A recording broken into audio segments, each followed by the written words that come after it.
The benefits, though, is it can be very engaging.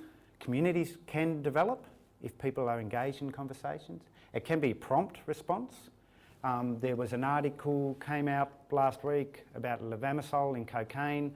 Bang, put it up on Facebook, tweet it, start getting replies, start generating content. We can talk about an issue that's happening. Ben Cousins is a classic. We can engage in that conversation at the time. It generates a two-way flow of information, so we learn as much from our community in the cloud as we are participating in, so we can get a lot of information about what's happening. And through that information, we can develop new resources naturally from the cloud activities. The information can be corrected, and that's what's happened on Bluebelly a lot. A lot of people with a lot of knowledge have read those, said, that bit there, that's not quite right, it should be this. I do a bit of research, you're right, bang, thanks for that. So information can be corrected. And every time you go there on a Web 2 site, hopefully it's changing, which is engaging. Beth Cantor in the US talks about Web 2 in non-government organisations, not-for-profits, and she's a blogger that I follow. This, I think, was a very useful strategy that she suggested for, and this is what I'm going to talk about now. If you're an NGO and you're thinking about heading down this path, what's the way I would suggest you go about doing it?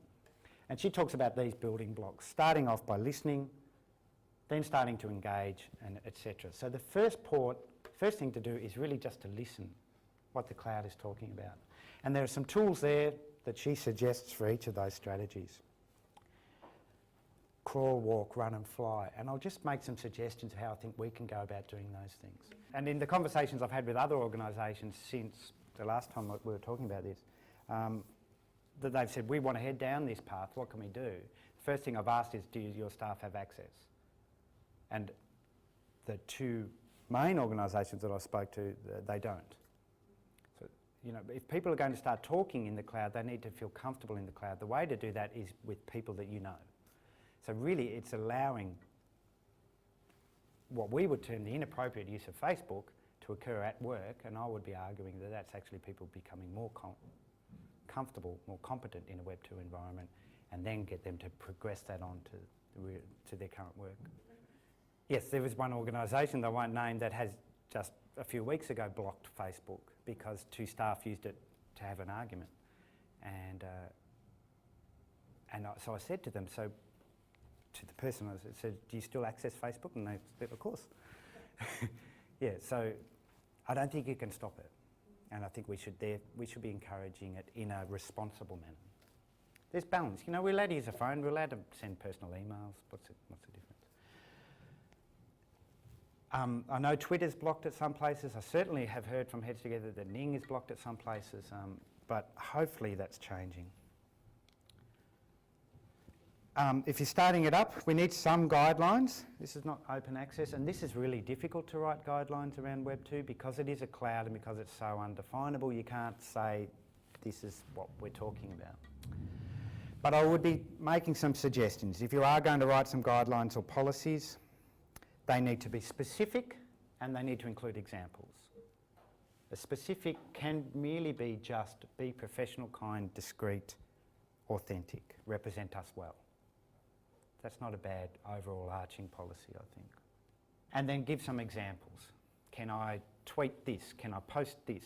How do I post the newsletter? Well, how do I give some examples on what is clearly appropriate and what's clearly inappropriate? Align it with your organisation's communications objectives. And just write something in there about Web 2. And then go ahead and do it. This is Moreland Hall's Facebook account, and it's cost us nothing. We didn't do a business plan or have a policy about it. We just did it, and it's gone very well. And it's just another way of providing information about our service, but going right back to the start of this, it's giving us a voice in our community by being a part of the community. Thing I would suggest about Facebook is that it's quite different to a newsletter. It needs to be a conversation. And you need to reply to posts and allow those posts and encourage those posts. And it needs to, if I'm talking to you on Facebook, I need to feel like I'm talking to a person, not an organisation. Another very easy thing to do is just give your website some social life. Put a Facebook link on the front, on all your articles, put up a share button so that people can send that to each other and start talking about each other. That costs nothing, takes 5 minutes. It should be on every website. And it's what I'm looking for now. When I go to a website, I'll share it with myself just so I bookmark it. Where to listen? Places like Twitter, Bluelight, Facebook and blogs. And I'm going to take 5 minutes to talk about Twitter because I think it's the most useful of them all. For those of you who don't tweet, because it's a weird thing. I know it's a weird thing, but if you bear with it for a few weeks, it'll click and then it will, I would suggest for most of you, you'll never go back. It's awesome. It's awesome. Once you get your Twitter up and running, you just sit back and it all comes to you. You just sit back and watch it happen. You get instant updates, news, research, events, opinions from all over the world, or you can scale it to however you like. You get nice little snippets of HR information. You follow groups around particular topics of interest of yours. Flick over to that group every now and again to see what the current hubbub is about HR, cocaine, whatever your current interest is. It's purely international. There's no difference between me talking to Sian or talking to a person in Seattle.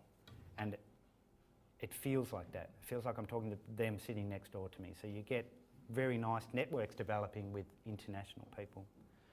It's very non-threatening. People can be very concerned about posting what they think, their opinion, their thoughts, their credibility, their professionalism in an online environment where people will read it. Twitter's not like that. It's very short, sharp, forgiving. You can post the wrong thing and it doesn't matter. And there's 2 links there that will be in the presentation that if you want to see a bit more about what Twitter's happening in the ARD sector, I would suggest Quitter is one, pure Twitter site around harm reduction and quitting information for tobacco smokers. And Nigel Brunston at Injecting Advice in the UK has written an article about how to use Twitter for drug workers that is very good too. Other places to listen are on the social networks.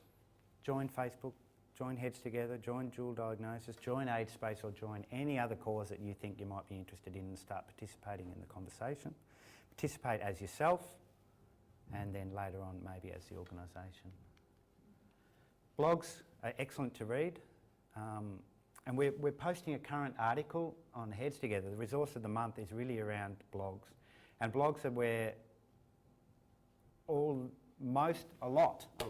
a lot of the new information around drugs and alcohol are being posted because they are so quick and they are cloud-based. These are fantastic blogs. Injecting Advice, Monica, Wired In has thousands of bloggers in there, all blogging about drug and alcohol issues. Australian Heroin Diaries are fantastic. Between the Lines is a new blog around stimulants and other drugs. Just read the blogs. The reason why I suggest the blogs is because these are people writing from their own point of view and there's a lot of discussion generated and you can participate in that. So it's really good web too. If you want to step that up a bit, if you're feeling confident, go to the forums. Bluelight, Drugs Forum, quite a few others. Bluelight's the one though. If you want to talk about illicit drug use in Australia, Bluelight's the only place you can really do that. Somazone Highs and Lows also other good places to post some comments and post some stories too. But I just want to talk about Bluelight for a second because I see this as the holy grail for us. If we can get a voice in Bluelight, then I reckon we've done it. This is where drug users are talking to each other and generating harm reduction advice. And I was thinking where might be a good start for us to get in there. There's a thread on there called the Harm Reduction Contact Thread, where all it is harm reduction organisations putting their logo up and telling them what services they provide. That's all it is. But it's a voice in this place. The Where to Get Help thread might be, and people who have access services post in there, but they keep saying, can the services please post? So I think we should, Moreland Hall, go into Bluelight and say, this is Moreland Hall, we're here, we do this. And then see what the reaction is. And once we're in there, and we're far from being in there yet because this is quite a potentially hostile place. There's a lot of questions getting asked in there that are pure harm reduction that I think we really, if we're taking our job responsibly, we should be contributing to those discussions.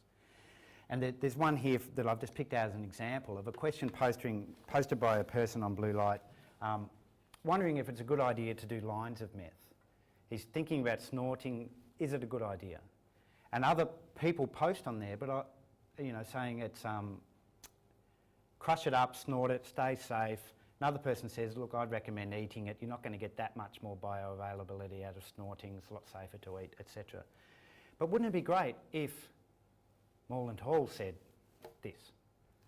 Not saying that we say that this is the only way to do it, but this is our opinion, and contribute to that discussion and start to get some credibility in that environment. That's what I think we need to be aiming for down the track. So to finish up, 10 reasons why I think we should embrace Web 2. It's a great source of information, prompt, up-to-date information. Good for brand awareness and credibility amongst the cloud, that's where it's at. Great for networking and partnership development. Since I started tweeting, networks are just gone exponentially.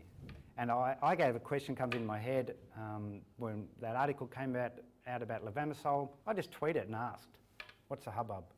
Bang, bang, bang, bang, bang. In it comes, tell me. It's fantastic. Gives us a chance to provide treatment to people that don't have to come through our door, which is not a bad thing. It's quite engaging. You get hooked if you're a bit nerdy.